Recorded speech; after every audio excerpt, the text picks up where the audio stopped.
and the Deputy Secretary General, Comrade Jesse, who is coming in any minute now. But we will not waste any time. We will hand over to the Secretary General to speak to you on the subject matter. Thank you very much.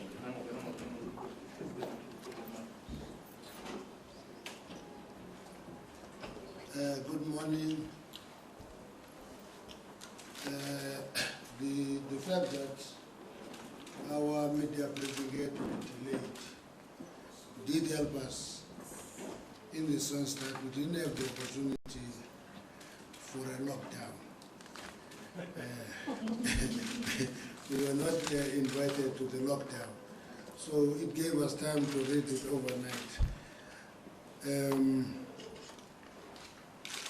The African National Congress, the ANC, is relieved that the Public Prosecutor's final report into security upgrades at the private residence of the President of the Republic of South Africa, President Jacob Zuma, has finally been released to the public. The African National Congress also knows the preliminary response by government on this matter. The timing of the release of the report remains a source of concern in terms of the disruptive effect it will have on the election campaign of all parties. We've already observed from the reaction of many opposition parties that the report has provided some ammunition for them to have something to talk about because many of them have nothing to say and nothing to offer to the electorate. The ANC condemns the mischievous and downright false assertion by some political pundits and opposition politicians that the ANC intends to either ignore the Public Prosecutor's report or undermine the validity of her findings. We are asking everyone to subject the report to objective assessment and make informed judgment about it. So we're confirming that we are neither intending to ignore or undermine the validity of the report. There's no such intention in the ANC. It is our view that the report of the Public Protector in the main confirms the findings of the Interministerial Task Team report released in December 2013. We'll return to the differences in the remedies to the problems and deviations found by both investigations. Both reports came to the same conclusion in the following areas. One, that the state has not spent any money on the private dwellings of the president in Nkandla. And when the president affirmed in Parliament that he built his own home and that he has a bond, he did not mislead Parliament. And the Public Protector in an investigation found that the bond on the private dwellings was indeed declared in Parliament. Now, and in the report, the Public Protector goes to the extent of saying she is giving the president the benefit of doubt that she didn't have the fringe aspects of the homestead when answered the Parliament. We'll come back to that. Both report confirmed that there was no political interference in the implementation of the Prestige project. He refers to the eagerness on the part of the former Minister of Public Works and his deputy. But she came to the conclusion that there was no political interference. Both reports accept that the security of sitting and former presidents and deputy presidents is the responsibility of the state, and there is proper authority governing the provision of such security measures. The state did not pay for the improvements in the dwellings of the brothers of President Jacob Zuma. And the public protector is quite explicit about that. Therefore, the call by some for an impeachment of the president is a premeditated position. That has nothing to do with the report presented by the public protector. I would imagine that such parties took that decision even before the report came. As they read the leaks on the Mail and Guardian, they came to that position. They just maintained that position, irrespective of what the report says. Both the interministerial report and the public protector report raise serious irregularities in the implementation of the project and come to the determination that those who failed in the conduct of their duties should face appropriate consequences.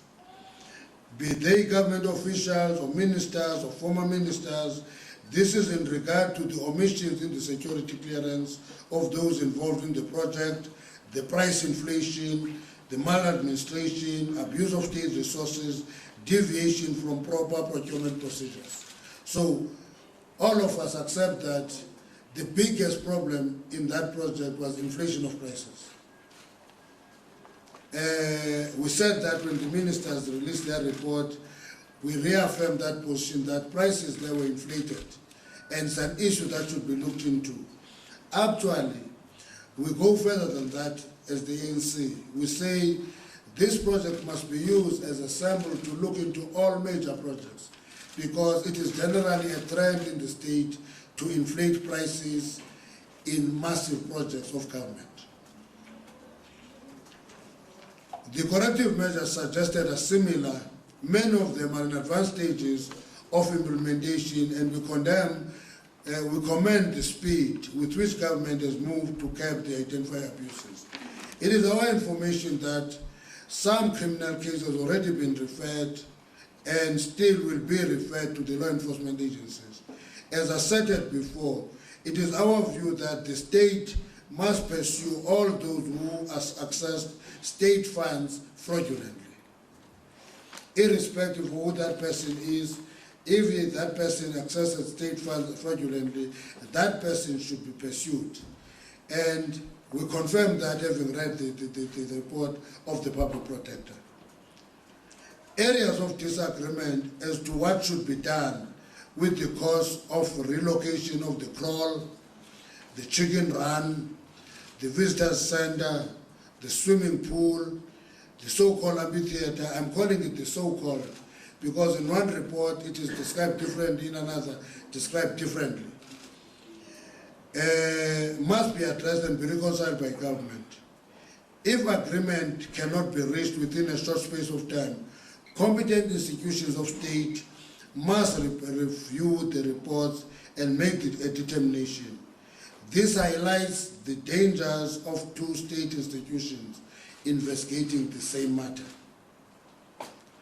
Because once you have two state institutions investigating the same matter, they make different determination.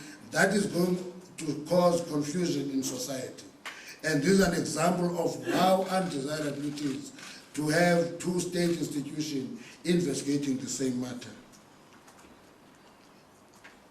Now, we're referring this to a to a state institution that is competent to do that work. It may be a court of law, because in our view, once these two state institutions disagree, it doesn't have to fight it out in the public and try to compete for legitimacy. They must subject it to legal review and actually come to a determination that if this is the right approach, it should be followed and to the conclusion. Now, all public office bearers, officials, and private sector companies involved in animal administration must be brought to books. And all funds that were acquired inappropriately must be recovered. We said so when the interministerial task team released this report. We are repeating that position as the ANC today. The officials who have gone public with inaccurate information must be censured. We're taking an example of the commissioner of the police, who gave information and description of a swimming pool as a fire pool. And when she gave details of what is the difference, one-dimensional structure, 2 meter deep all round, which is proving to be false, our view is that that is misrepresentation of facts, and therefore there is an expectation on our part that the Minister of Police must take appropriate action in this regard. The role of the architect and the principal agent needs further scrutiny. If his action led to undue enrichment and wrongful accessing state funds, such funds will have to be recovered. Other actions can be taken, but the most important thing, that money must be recovered by the state. We reaffirm our commitment to fighting crime and corruption, including strengthening of all state institutions involved in fighting crime and corruption. This includes the Chapter 9 institution, the Public Protector being one such institution. They must be strengthened and be supported. And the manifesto of the ANC commits our government to intensify the fight against corruption in both public and private sector through measures to restrict public servants from doing business and holding public officials individually liable for losses arising from corrupt action. We will pursue action against companies involved in bid rigging, price fixing, and corruption in the past and current infrastructure build program. That means it is not only the current, it's the past, the current, and the future project. To this end, the ANC strongly recommends that centralized tender process as announced by the Minister of Finance in the budget speech to adjudicate major tenders in all spheres of government be put in place urgently. This centralized tender agency will have at some of its core functions checking on pricing, cost effectiveness, transparency, and adherence to procedures and fairness. And the omissions and weaknesses identified by the Public Protector must be attended with the necessary agency. Now, we're making this point because if a quantity surveyor in the Department of Public Works raised alarms about the rising costs and nobody took action, it means if there was a centralized body that had authority, maybe attention would have been paid to that red alert that was issued. The African National Congress reaffirms its confidence in the work of institution established to support and strengthen the constitutional democracy. We will continue to work tirelessly to bring South Africa together to achieve a united, non-racial, non-sexist, democratic and prosperous nation envisaged in the Constitution that so many have sacrificed and so much for. As we have committed when the report of the interministerial task team was released, we will be inviting members of the media on a visit to this prestigious project in Nkandla in the next week so that we can talk to the real issues beyond the reports. And we think to us that will complete the picture. We had the interministerial report, we've got the Public Prosecutor's report. We think that if we could go and do an inspection in local, we'll complete the picture. Thank you very much.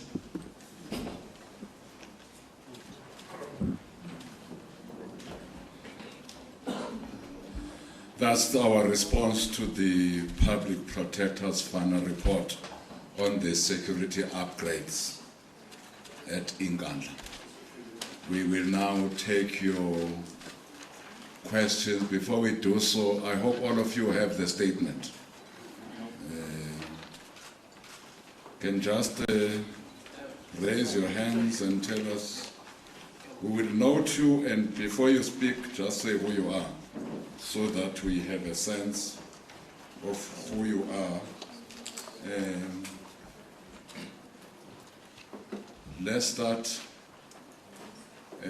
Gentleman over there. 1, 2, the lady over there, the gentleman over there, the gentleman over here, the gentleman over there,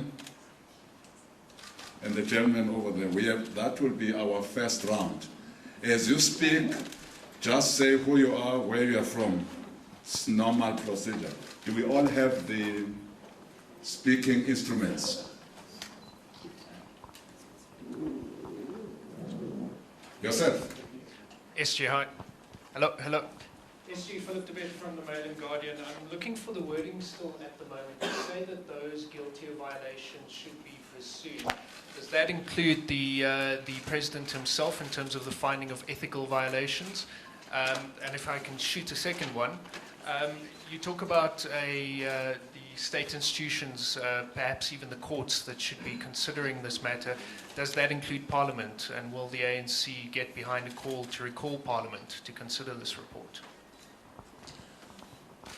Just a minute. If we can just indicate who we are and where we're from. Thank you very much. Actually, Sabilo Ndlangisa from City Press.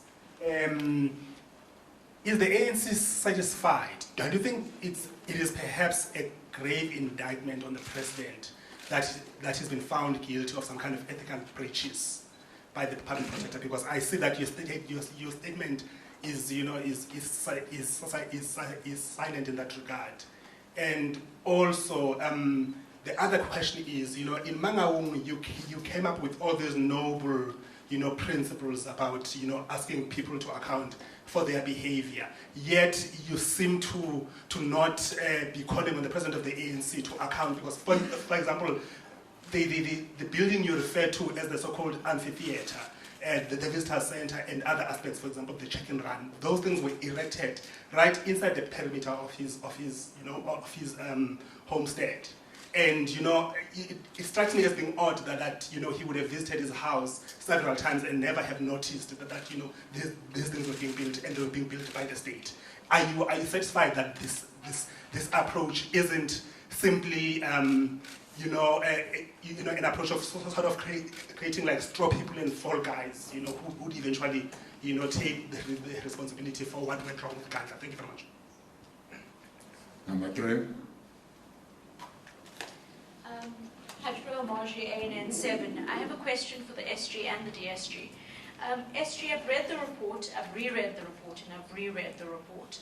And it states that President Jacob Zuma was at the meeting when his chief architect, Mr. Nkandla, was introduced to the team handling the government upgrades, that Mr. Nkandla eventually became the de facto project manager, that he was the go-between between government as well as the president, and that whatever he said essentially went, and no minister, no officials questioned what projects he wanted or how much he wanted to spend on them. Given that, do you not think it's strange that the SIU investigation has been going for some time now, and yet we've had no word about whether his 16.5 million rand that he made out of this project has been frozen? We've had no word that he is being, official word that he himself is being investigated or arrested. And in that light, SG, is there a growing disparity between what we say and what is actually being done? To the DSG, I remember listening to you in 2007 or 2008, and I've always kept in mind when you spoke about the president of the ANC in the build-up to an election campaign being demonized. But I've been thinking a lot about that over the last 24 hours since I read the report. I'm not sure which is worse, DSG, not knowing that the state was building all these assets around you and paying for it, or knowing and not caring. Next, gentleman over here. Thank you. I'm Clement from Power FM. Mr. Mantashe, you're raising concerns about the timing of the release. But when we read the actual report of the Public Protector, she states there that government and the President himself were responsible for the delay of this release. Shouldn't you be shifting your blame to government and the President himself? Because the Public Protector says at one point that she was waiting for some documents that she had requested, and then she had to wait for more than, I think, about 9 months. So I just wanted to get your response on that. Shouldn't you be blaming the President himself and government? Thank you. Number 5. Or is it? Oh, yeah. It's you. Me. I'm John Clark. I'm a freelance writer at the Southern Cross Catholic newspaper, but I need to own up I'm also at the moment consultant to the Opposition for Urban Tolling Alliance. You mentioned inflated prices. Yes, no, I'm a writer, freelance writer. Oh. But the inflated prices, and an example, and you embrace this report as an opportunity for us to see how inflated prices tends to run away with things and how to bring them in check. A major combining issue from my work within Nkandla is that people are refusing to pay the e-tolls because they see Nkandla as being such a waste. Is there not some way that the ANC would seek a way forward here to suspend e-tolling as a gesture towards trying to find a way forward, as your slogan for the election says, to a better future? The last one. What was your name again? George. John. John from e-toll. Okay. Yeah. Hi, good morning. It's Kaya Kumalo from Kaya FM News. Mr. SG, concerning the disruptive effect in light of the release of the report, if you may just kindly expand on that. And concerning the establishment of the centralized tender board, they are concerned South Africa is quite a very big country. Don't you think perhaps that would be a very bloated system? Thank you so much. Thank you very much. As you can see, we have been joined by the Treasurer General. Thank you very much. Who will start? Is it you? Just you.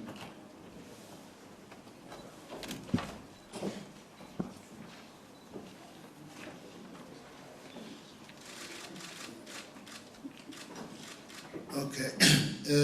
All those found in violation, does that include the President? When we say all, we mean all. When you use the term all, it means you don't exclude anybody. But let me emphasize the fact that people who are found in violation by the report, not in the discussion, in the public discourse. All those people must be brought to book, they must be pursued. And that excludes nobody. The state institutions, does that include courts or parliament? It will include all competent state institutions. When we say all, we mean all competent state institutions. Be it courts, be it parliaments, they must do their work. But you're asking a question that to me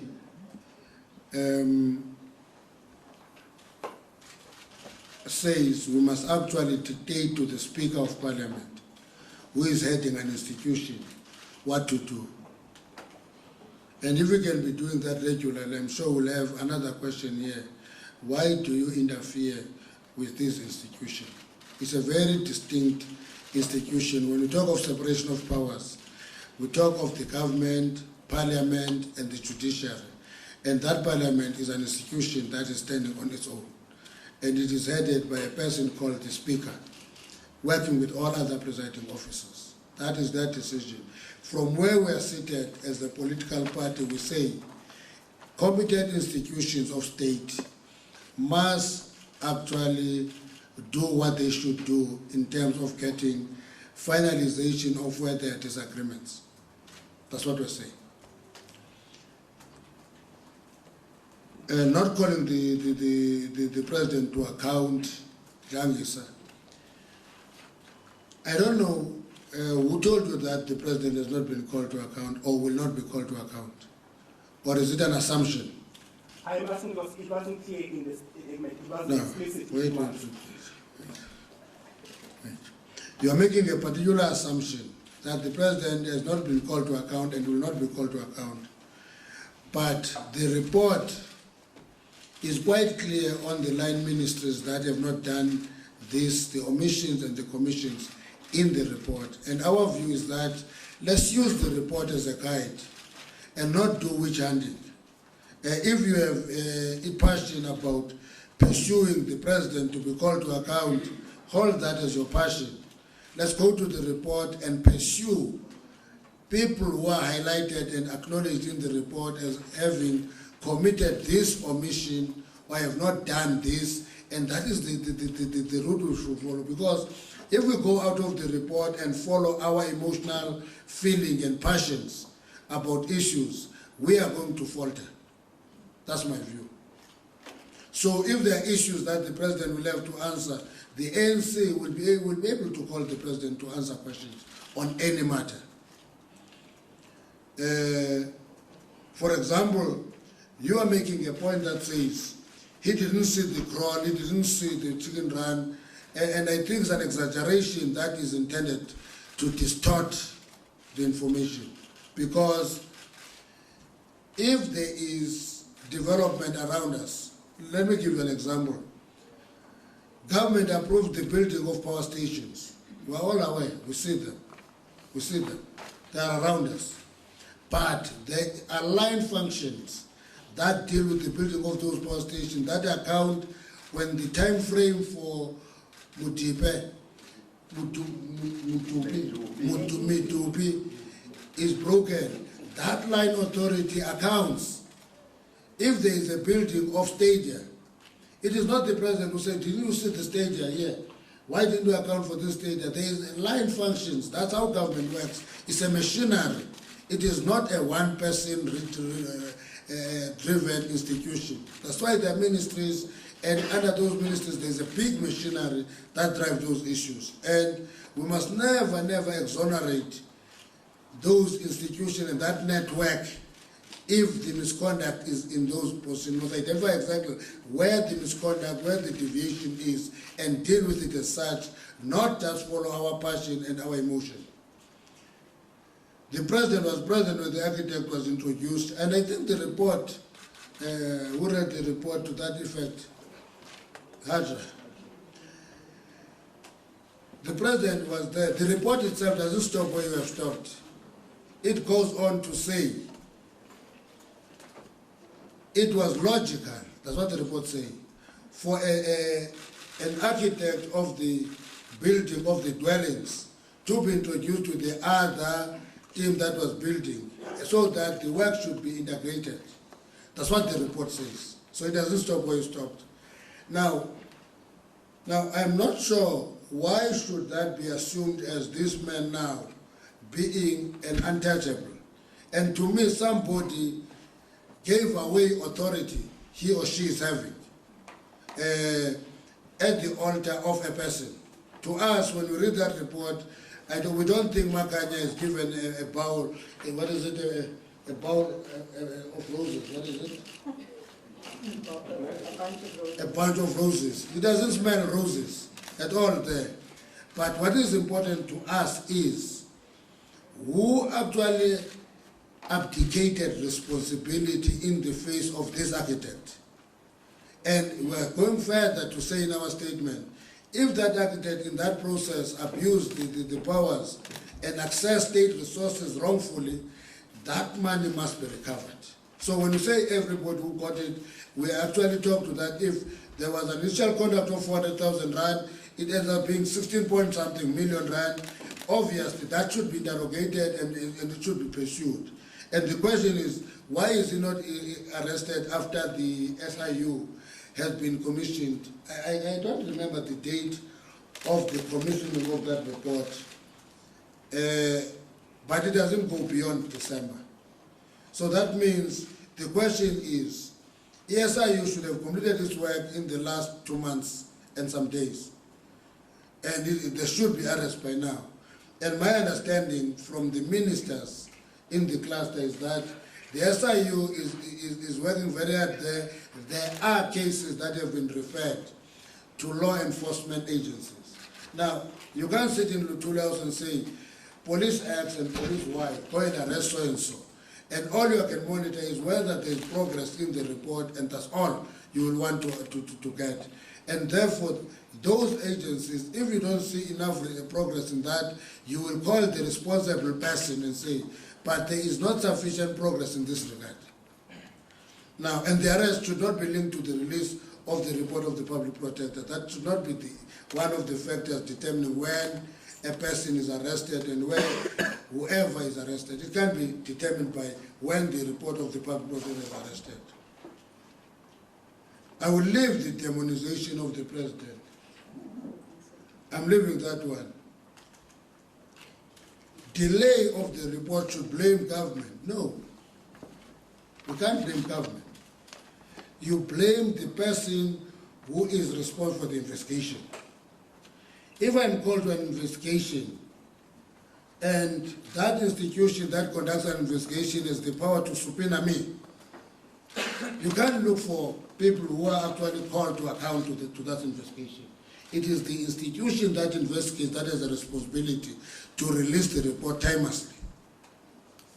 And my own view is that if any of the people who are called to submit reports and respond are playing delaying tactics, I would imagine that institution, that Chapter 9 institution, has the powers to deal with such delaying tactics. Otherwise, it will never finish a report. It will never finish a report.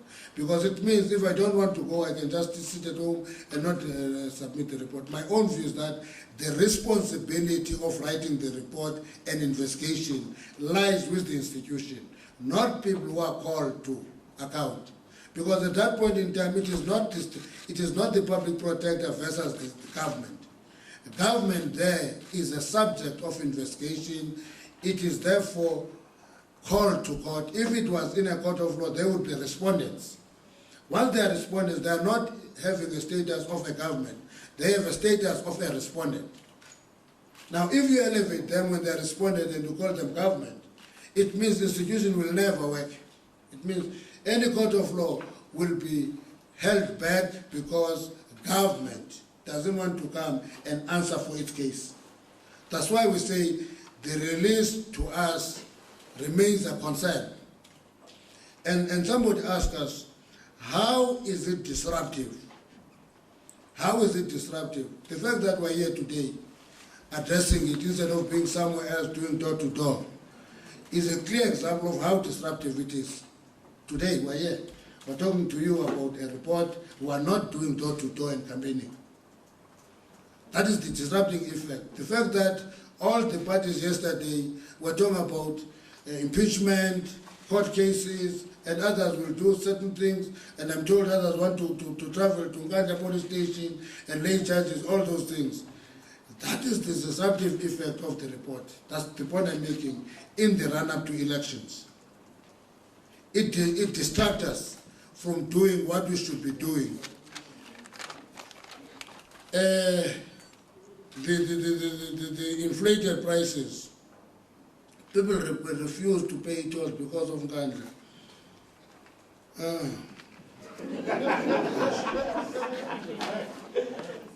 No, it's not a fact. It's not a fact. Roads in Gauteng, because I always refuse to discuss e-tolls as e-tolls. I always insist on discussing e-tolls as the infrastructure network of Gauteng. It's e-tolls, it's PRT, it's Gautrain, it's that integrated transport system that we're talking about and the infrastructure thereof. And therefore, e-toll is a very small part of that infrastructure because there is no e-toll in Nkandla, where I was born, because roads there have no shoulder. There is e-toll in Gauteng because when I come here, I drive in a 4-lane road. And I see the difference, I can feel it because I drive to both. And I don't expect to have e-toll in Nkandla because roads are narrow, they have no shoulder, there's no yellow line, let alone two lanes or 4 lanes. And therefore it is not about e-toll, it's about the quality of infrastructure in the smart city region called Gauteng, which is an integrated province with high infrastructure, exemplary infrastructure in the country, and integrated transport system. That's what I'm saying. And therefore that debate, if that debate will be debated because no, Mandashe built a house in Ghana, therefore we can't pay for roads in Gauteng, it will be a ridiculous argument. Let's deal with the issue there. Because if you are sensationalizing the issue, you can say many things.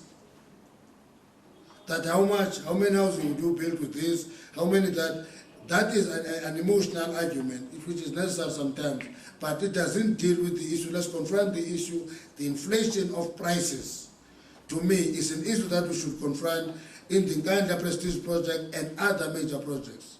And I would imagine that when you talk about that, bear in mind the case of the construction companies colluding on building the stadium for World Cup. And therefore, it's a trend, it's a norm, and that is the norm that should be arrested generally in the country, that people must not inflate prices when they do business with government. And government must take steps to do so. And Nkandla is but one example. A hospital in Kimberley, same thing. You can take, we've got few projects that we're looking at very interestingly, which point to the direction that there is a trend that doing business with government means inflation of prices. DSG. I was trying to persuade Jackson that I answer from there because it's my height. I think we need to just look at the flow of events on this matter. Firstly, the president relieves Jeff Deutsch of his duties. The president appoints Thulas Nexi, and Thulas Nexi is instructed to investigate the costs of the build at Nkandla. He does so at the instruction of the person that he's responsible to, which is the President of South Africa. Nexi gives a report, and it's quite clear that the coordination between the various instruments of the security cluster have not provided enough information to provide a comprehensive picture of what all the costs are, given that there were a number of different players, the police, intelligence, the defense force, and so on. The president proclaims by proclamation that an interministerial task team investigates the costs of the security upgrades at Nkandla. Now, to me, that suggests that following the public outcry, following the media, the many suggestions about him having spent, I think at some point there was a headline that said Zuma spends 250 million on his own house. That begins to say, look, there's an issue here. But it also takes into account that when a tender or when a decision is made to do a build, the principal involved doesn't necessarily know what the actual costs of that build are going to be. But I think we need to accept that the president of the ANC did not sit back and allow matters to proceed uninvolved, unconcerned, unable to say, but I want to know. Of course, the report was classified by Minister Nexi, and the ANC then insists. Now, let me tell you how the ANC also works. We do not insist, myself and the SG, on our own. In October, we discuss the fact that there's a classified report that raises a whole range of issues, and we want that report declassified and made public. And indeed, that is done. And I think that it must be accepted and understood that it's not an uncaring person that says, I want to know what this thing costs, because ultimately it's been projected as him having spent this money as an individual.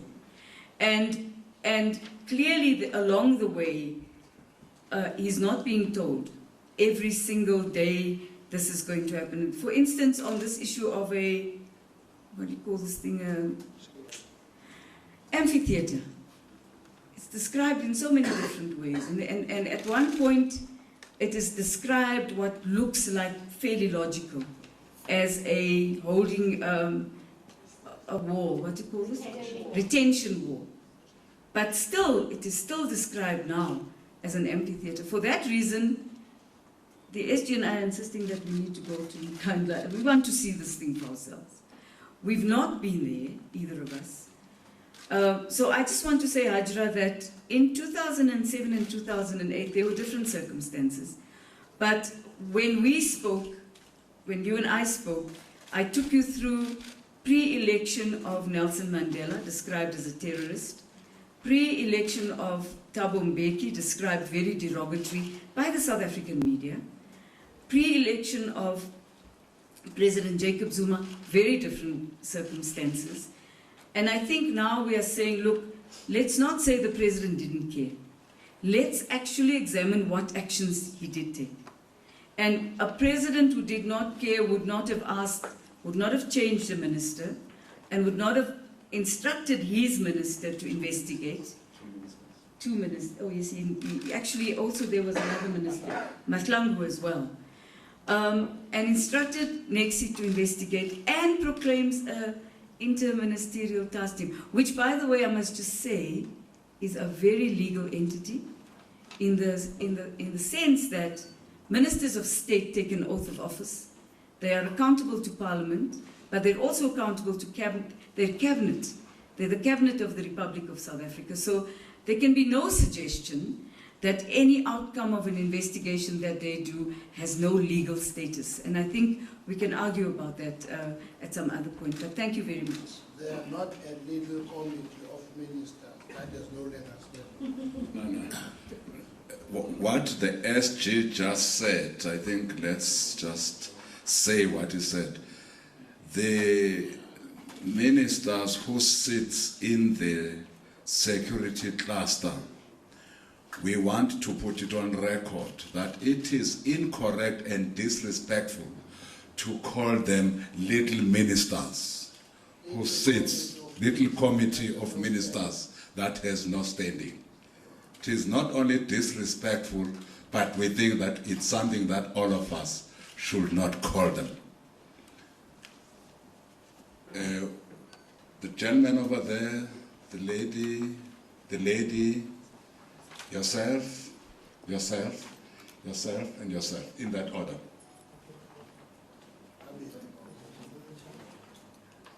You have a mic.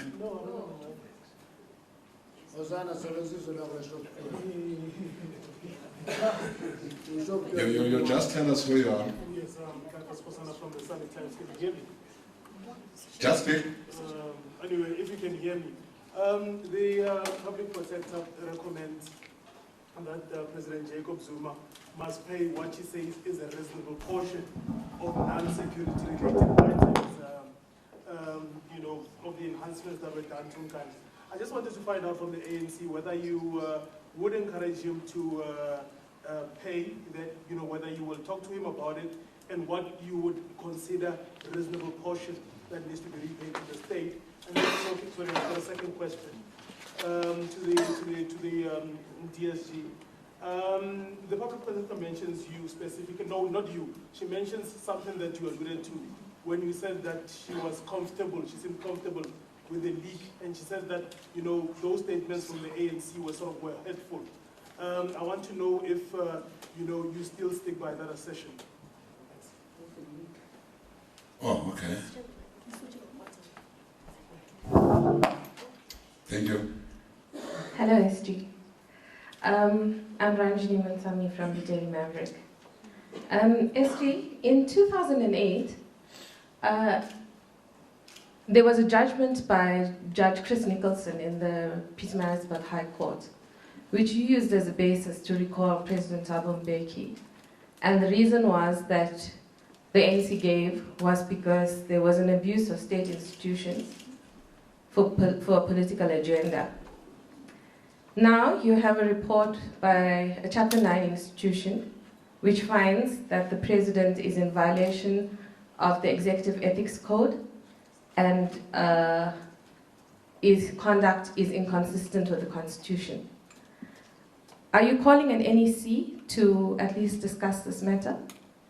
And I also want to find out how you feel about your senior deployees in the state who are members of the NEC and NWC who are found by the Public Protector to not be doing their jobs properly, of improper conduct and maladministration. These include the Minister of Police and the Minister of Public Works. Thank you. Next. Why Why did it jump you? But when it has jumped, fine. Calling. Okay.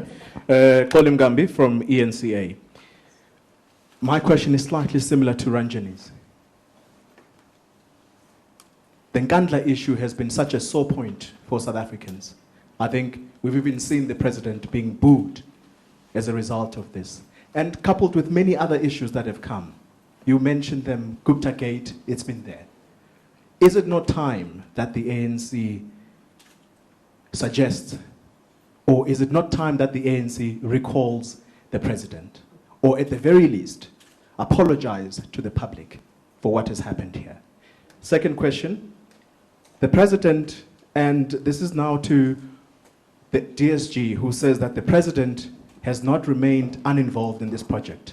And I would like to differ with you, ma'am, and say that eNCA has the president on record saying that he could not get involved because these were security matters. How do you explain that? Thank you.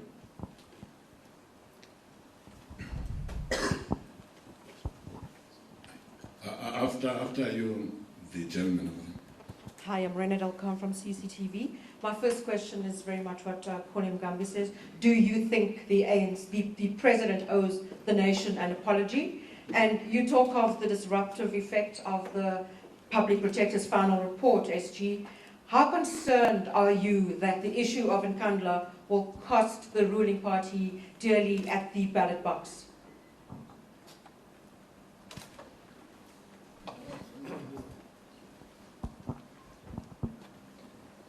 Hi, David Smith of The Guardian newspaper in the UK. What impact do you think this will have on the election results? Are you worried the ANC will dip below 60%? And if I can ask a second question to the Secretary General, if you were the President and you read this report, I'm not. hypothetically, if you were in Jacob Zuma's shoes, would you resign? I'm not in those rooms. There were Karema. I'm not in those rooms. Hi, Karima Brown, Independent Newspapers. Variations of my questions have been asked, but just quickly. The SG mentioned that this report impacts on election preparations. I wanted to ask all the members of the ANC on the podium, what has voters been telling you when you've been out campaigning, how they see Nkandla, and how has it been dealt with when you deal with voters who raise the issue? When reporters speak to voters, they speak about ANC people eating. Is that the questions that you get asked in relation to Nkandla, and how do you respond to the voters on this matter?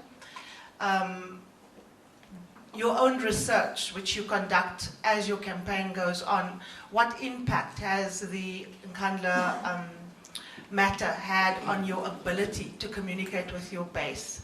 Not just your supporters, but your actual members, your cadres in your branches. In light of the findings of the Public Protector, several of the ministers named, in fact from the President down, is on your election list. Are you going to amend it in light of the findings of the Public Protector, given that those violations are very serious, and you've asked institutions to actually investigate? Is it perhaps not imprudent to field some of those people on the list? And then just lastly, is the ANC going to have a special sitting of its NEC to look at a way forward in relation to the deployees that have been implicated in whatever way described by the Public Protector? Thanks. The lady, thank you. Hi Jackson, this is Varashni from the Mail and Guardian. I just have a question about the two institutions as you referred to, as the Secretary General referred to them, the task team and the Public Protector. I take your point that the task team is a legal standing, but can they have the same authority? Should their reports be held given equal weight, given that the task team, as you said, are accountable to Cabinet, and therefore are they not playing player and referee? Can they adjudicate on this issue involving Cabinet? Should the Public Protector's report not be given more weight, and should be subjected to a judicial review? the differences between the reports. And my second question is just about the pool. I had a lot of ANC people saying to me before this report was released that it really was a pit. Like you said, you know, there was a misrepresentation. You were led to believe that it was, I don't know, 1 meter deep and so on. Who led you guys to believe that, and how did that such a bad misunderstanding come about when the photos show such a difference? Asigcine ngawe baba, we'll come back if there is still necessity. We'll come. My name is Sinte, I'm with the SABC. Mine is simple. What do you make of the GA and the EFF court challenge emanating from this report? Thank you very much, SG.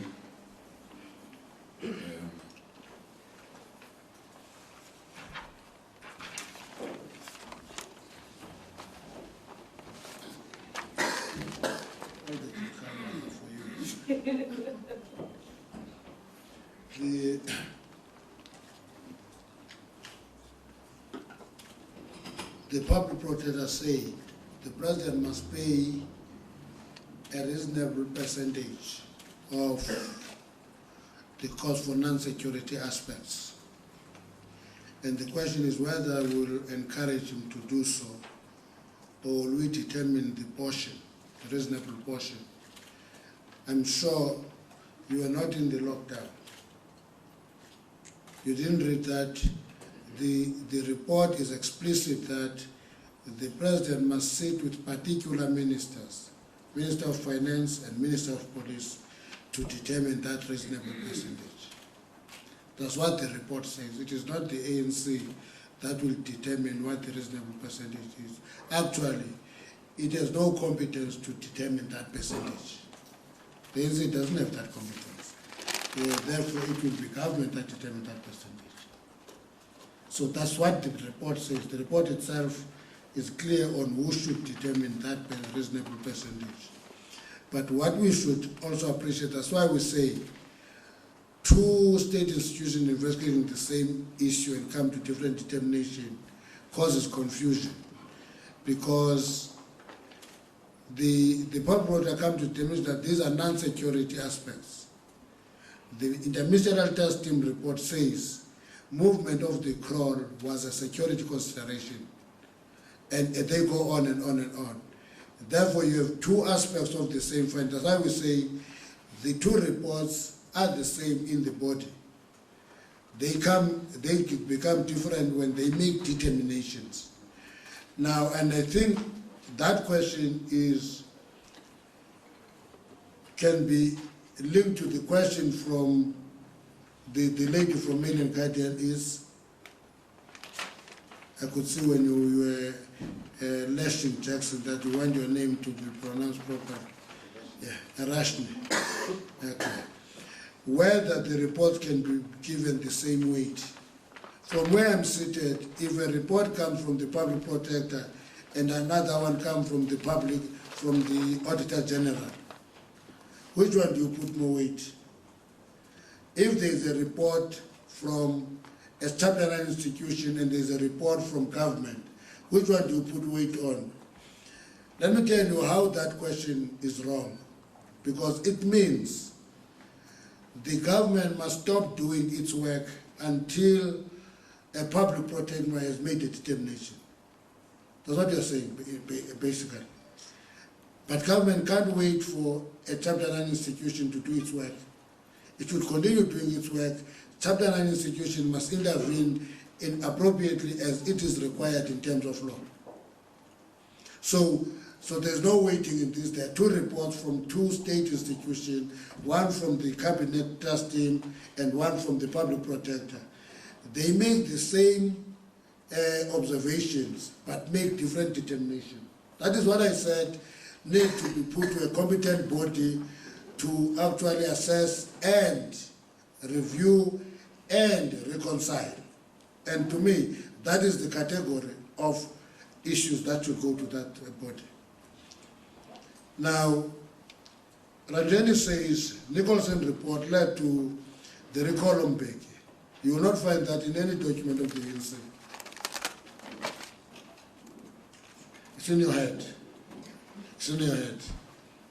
If you go to documents of the ANC, they will tell you that that constituted a tipping point in a tense relationship of two centers of power.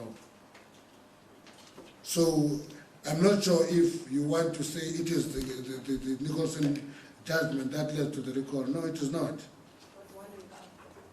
Come again? No, I call it the tipping point because when that happens, it reflects on the tense relations. And when that major incident happens, it just becomes a tipping point. So to call it an issue that led to the recall and say, therefore, because there is a public protector's report, you must recall. And I think that one of the dangers we'll commit in the country is to equate the public protector to a court of law. If we do that, we're going to regret that in many years to come, because it's not a court of law. It's a Chapter 9 institution.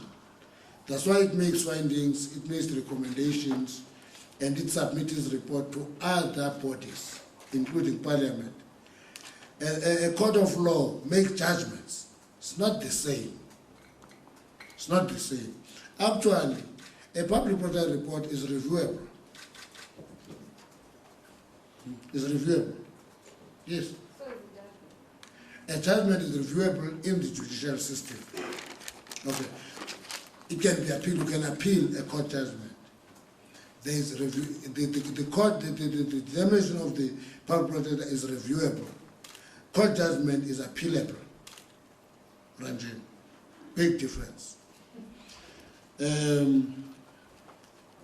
Now, this one was asked twice, are we calling a special? No, we're not calling a special NEC.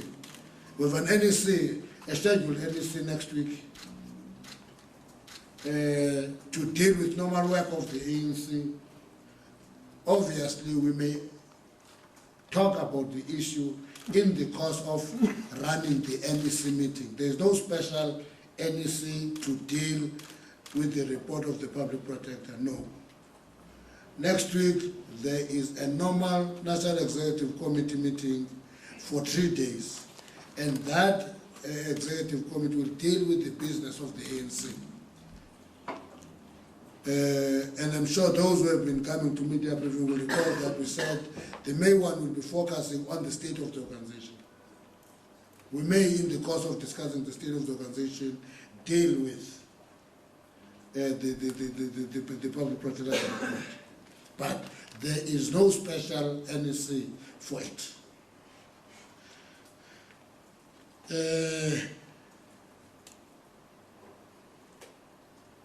You've seen the president being put.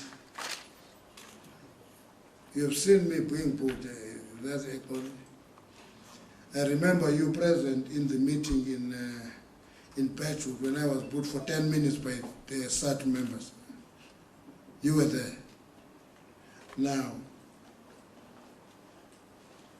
talk to the Nkandla report, deal with booing as an issue that happens in the course of political work. We've seen Zille booed in Sultana Bay. There was no Nkandla.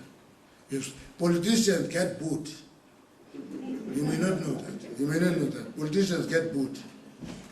Politicians get booed. Yes. Actually, we take it as normal, actually, to be booed. It's normal. And that's why sometimes we react to it in a particular way, at different to everybody. There's a booing and so forth, and everybody becomes hysteric. We never become hysteric about booing because it happens every day. You know, apologizing. Why is the ANC not apologizing? The ANC is not supposed to apologize, actually, because it is not cited in the report.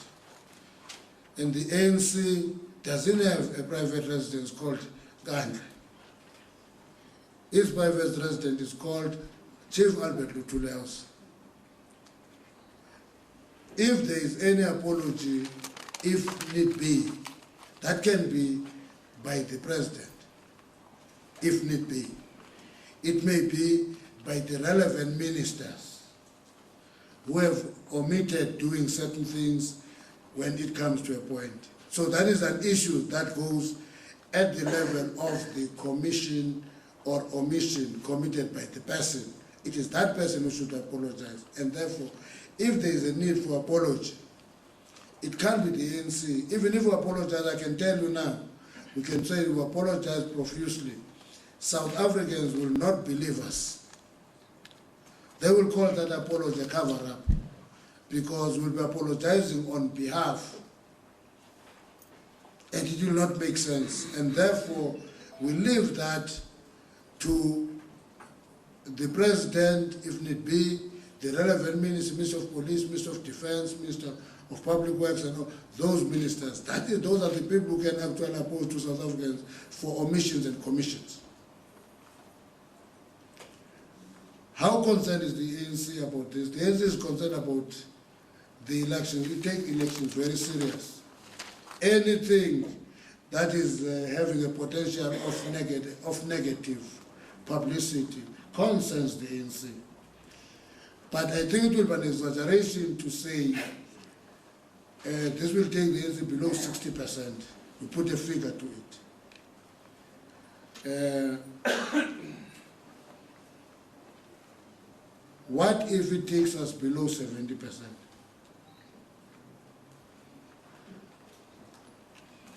Okay. We'll be concerned if it takes us below 70%. Still. So the point I'm making is that let's not play around figures on this matter.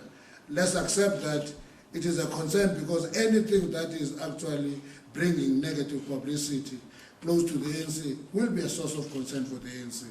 And the ANC must deal with it. That's why we're here today, to talk to you. Because if we're not concerned, we would have gone with our normal business. We'll be doing door-to-door work somewhere today. We're here today because we want to communicate our concern and our views on the matter. What are the voters telling us? They're telling us many things. Mostly, they tell us that they want houses. They want electricity. They want water. They want proper streets. Sanitation. They want sanitation. That's what voters tell us. The question of Nkandla gets debated in meeting close like this.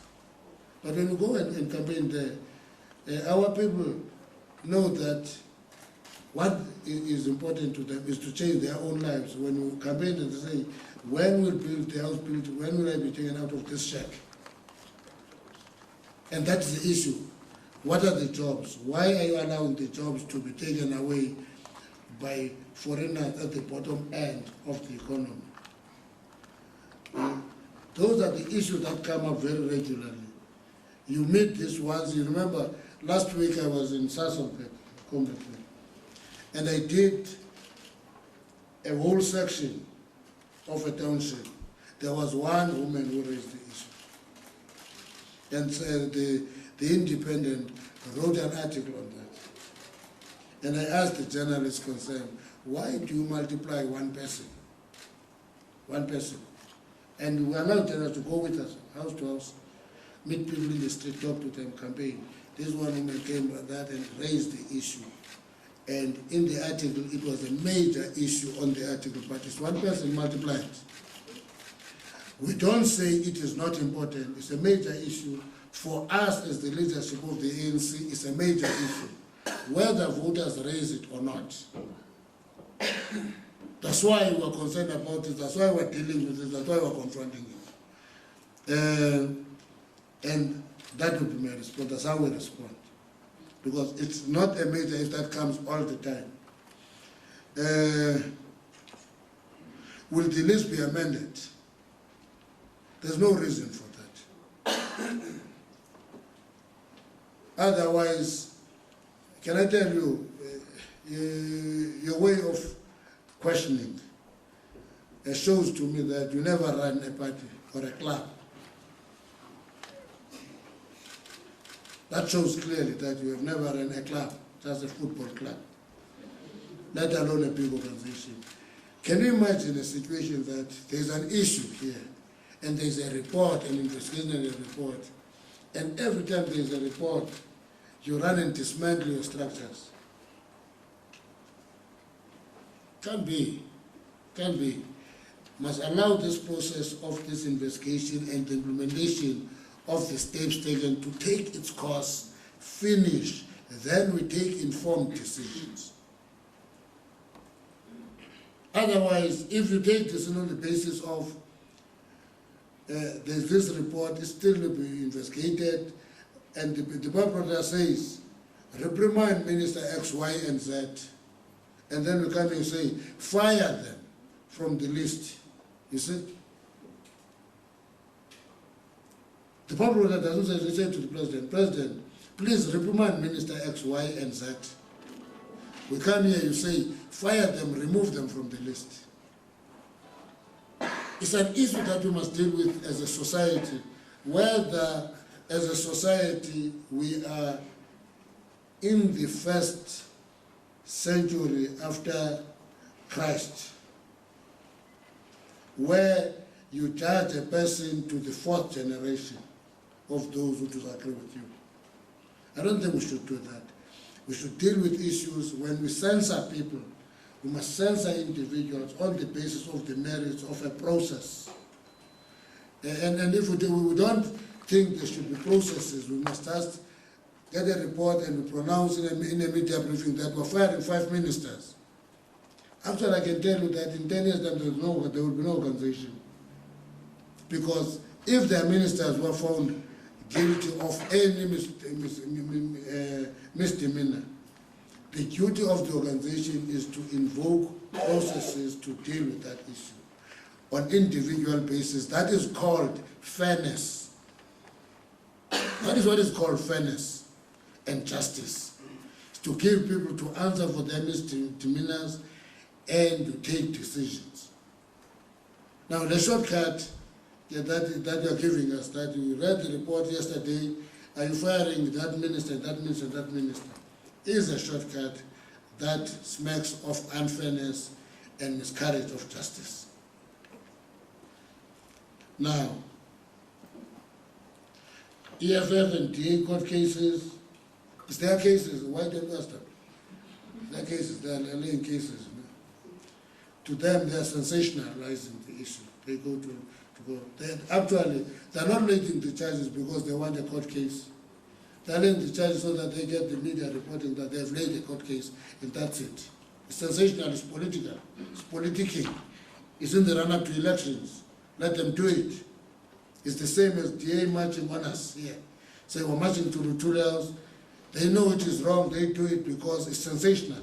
It will attract headlines. That's it. Jesse? Thank you. Let me start with Thuli first and we try to answer the question a little bit differently, but come to the same answer. The President could not have been involved in the security assessment of his own security needs. That is not allowed. That is done by the security cluster. That's number one. Secondly, he could not have been involved in the process of procuring any of the requirements. Indeed, that is correct. He did not get involved in that. But the question from Hajra was, he seemed not to care. So I'm pointing out that I disagree with Hajra because he fires 2 ministers, responsible for that area of work. He instructs a new minister to investigate what's going on with the costs. That minister investigates, finds out that the coordination between the various members of that cluster did not provide enough information. He then proclaims by presidential proclamation a task team to be set up to investigate and report. Now I think there's it's just 2 different sets of issues, if I might put it to you that way. And of course, he then signs the proclamation at the end of the report of the task team for the SIU to investigate. He has to do that as the head of state. No one else does that. So I just thought I should try it that way, maybe. And as one prosecutor said, what if I put it to you in this way? In terms of the Sunday Times issue, let me just say this. You know, it's not an attack on the public protector as an individual to point out failures or weaknesses in the manner that that office is run. When the issue arose, and we had a press conference, 3 leaks had happened. And one of the things that concerns the ANC very deeply is when a provisional report is leaked, there's an element of injustice and unfairness that is visited upon people who are being investigated and whose names are in that report. Because a provisional report is handed to a person to respond to allegations that are made. Now that report is leaked. Some of those allegations are unfounded, but in the minds of the public, because the media will hold the pattern of the leaked report forever and a day. And we believe that, I also read the Public Protector's report, and by her own admission, she says that the final report is radically different from the unsubstantiated allegations contained in the leaked provisional report. She says that herself. So I think that, I believe that we live in a democracy where robust statements can be made about each other without them being seen as personal or personalized, having been personalized. And I think that really, just as we might differ with a court judgment, which it is your right as a citizen to do, or even as an organization to do, one has a right and sometimes even an obligation to differ with a view held in a Chapter 9 institution.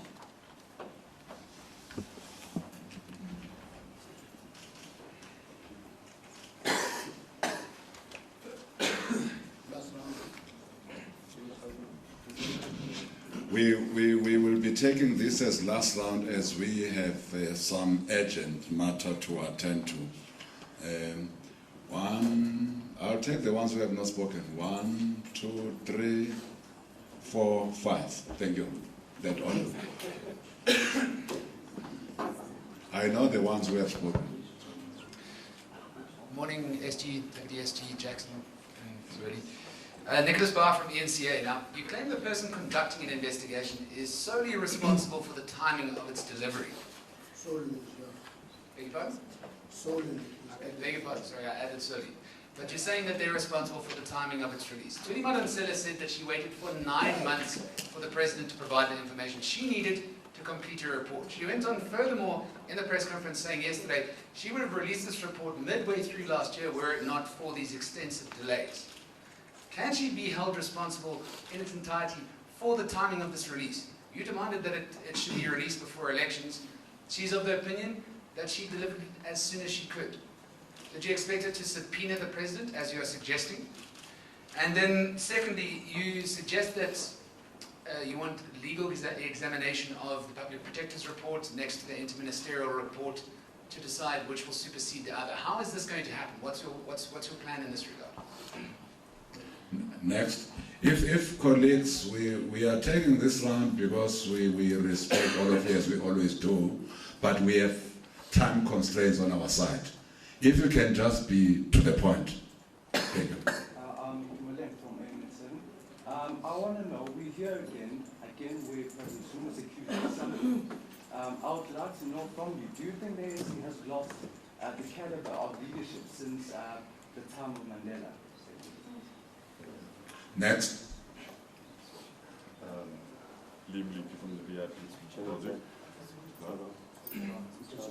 Is that thing on, Bob? Great. Liam Leafy from the VIP project. You point. Which project? The Voting is Power project. What? Can you repeat yourself? VIP, Voting is Power. Voting is power. Voting is Power project. It's a campaign. Are you a journalist? Yes, sir. I am a journalist. We produce content directed at young people. Oh. Yes, there are many of those. Believe me. You say here that you highlight the dangers of having two state institutions investigating the same matter. Which of the two do you believe is redundant? And could we see the legitimacy of the office challenged, perhaps like the Scorpions were, at a parliamentary level, at any point? Thank you. Next.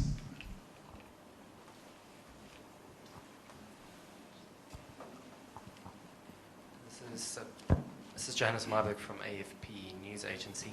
I'd just like to know, Secretary General, you referred to wondering why nobody's been arrested yet in this regard. So I was wondering, are you calling directly for the architect involved to be arrested, any other people involved to be arrested? Thank you very much. Straight to the point. Yes? Franz Wild from Bloomberg. Did you answer the question regarding whether the ANC will advise the President to repay some of the funds? Okay, I didn't. Do you have the statement? It's not in the statement. My question is, you talk a lot about the processes and all of that, and you're not responsible for these particular individuals, but these individuals, at least many of them, are ANC members. Is the ANC considering any type of internal disciplinary action, or is that going to be something that's at least going to be discussed? Thanks. Thank you very much. Who starts? TJ.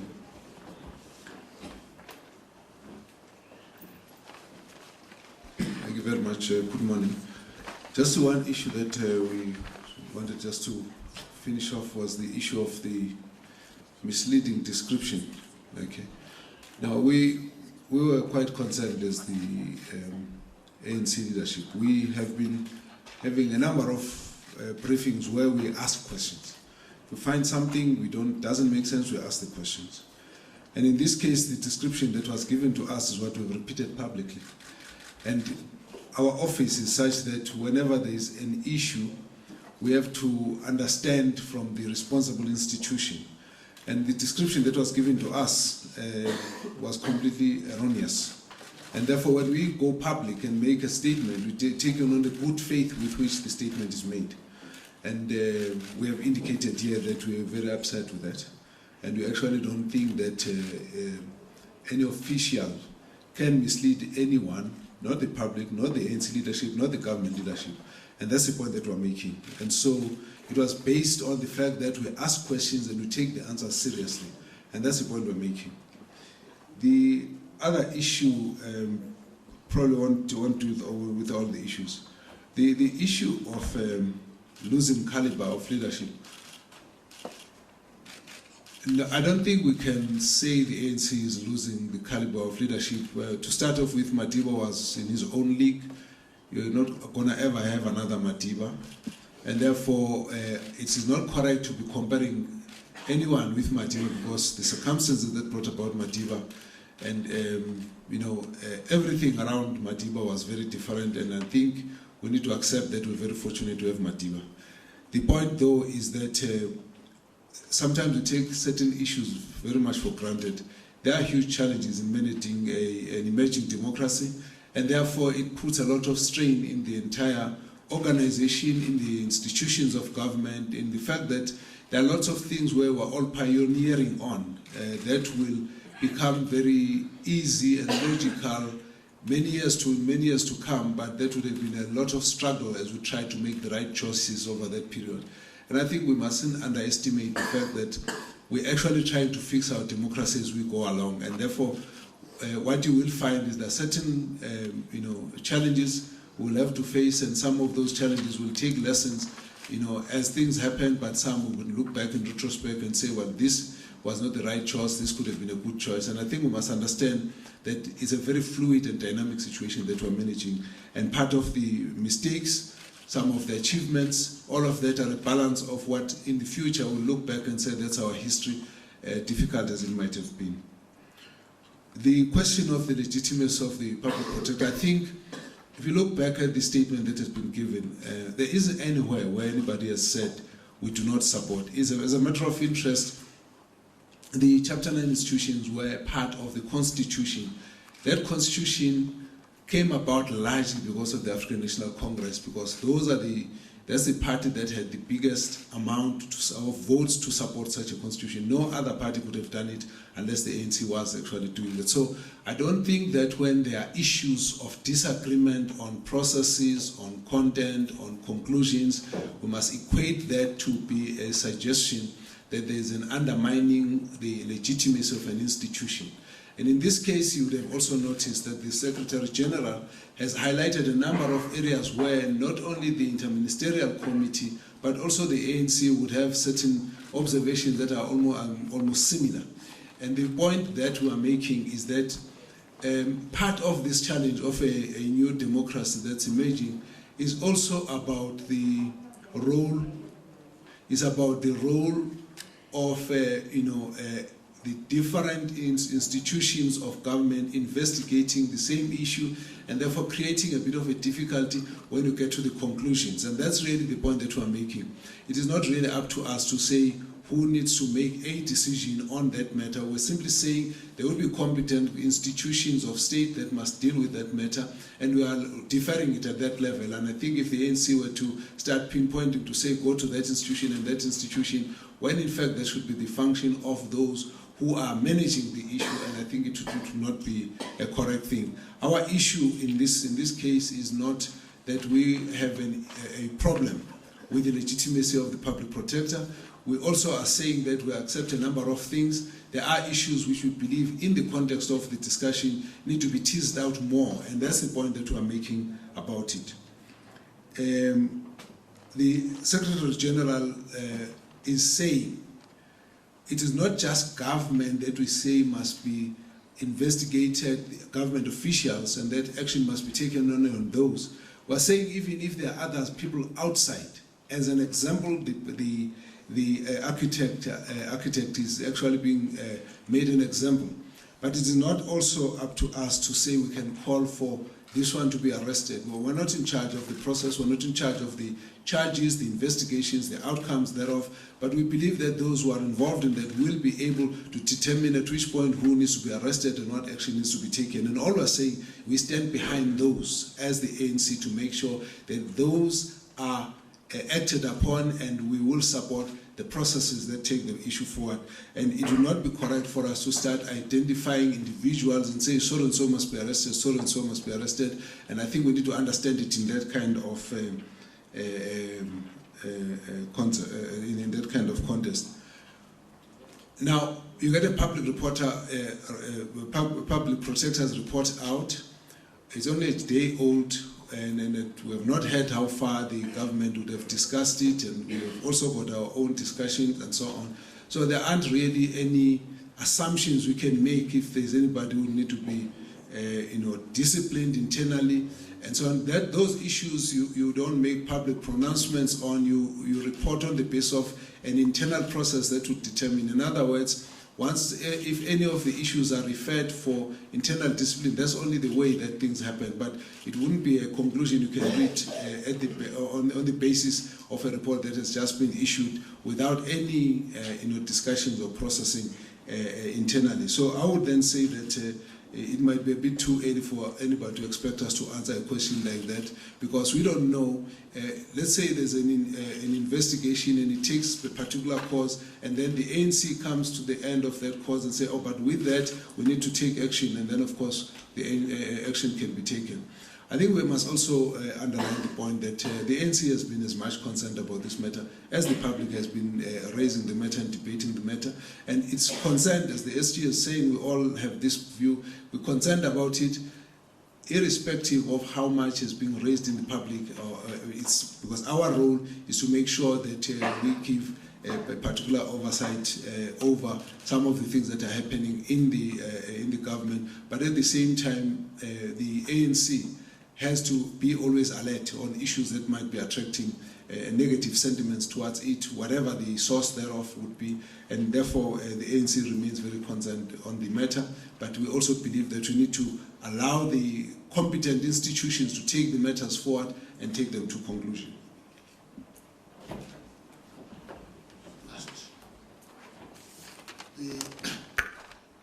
I think it is important for all of us as we conclude, Jackson. Is it the sole responsibility of the public protector to ensure that the report is compiled? You received the report yesterday. Before that, you didn't know what was happening. Yes, like me, I didn't know what was happening. Therefore, I can't call for everybody else to ensure that the report is completed. I can only call on the institution that is responsible for that report. So that's the only logic we're using, that if the investigating institution is X, Y, and Z, you can't look for everybody else when you don't have insight of what is happening there. And you don't want to have insight because the public program must conduct its investigation independent, out of influence of everybody. But you still blame him, but I'm trying to get... You see, blame is a wrong word.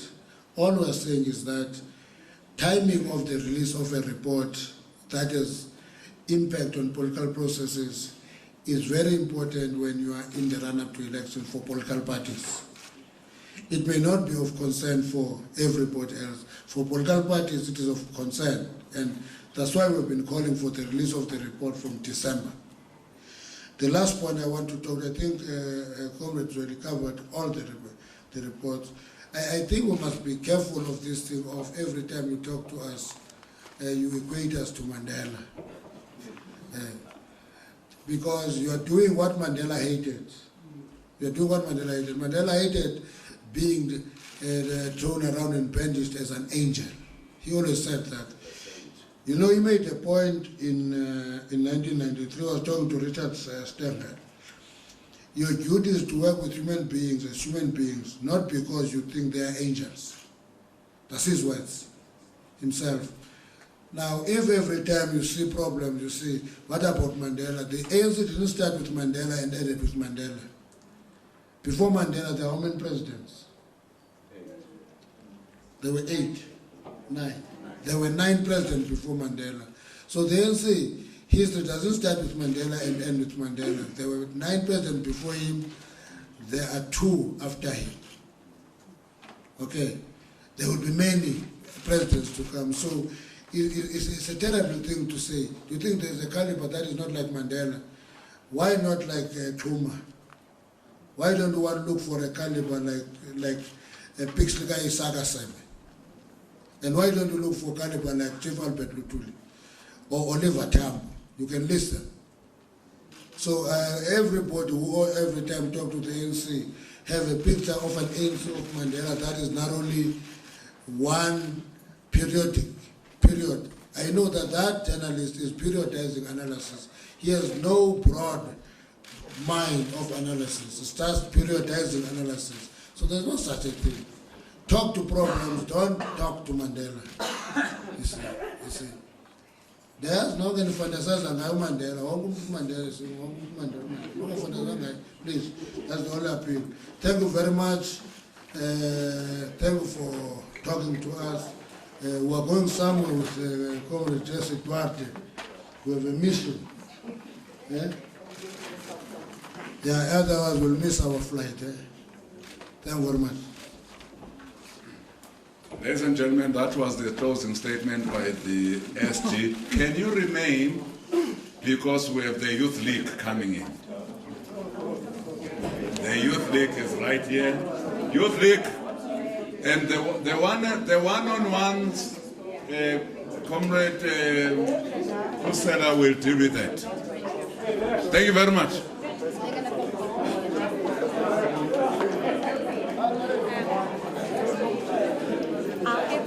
And everything, but the TG is going to wait outside. What can you do at isiZulu There. So I'll get the cables and everything if you take a mic and have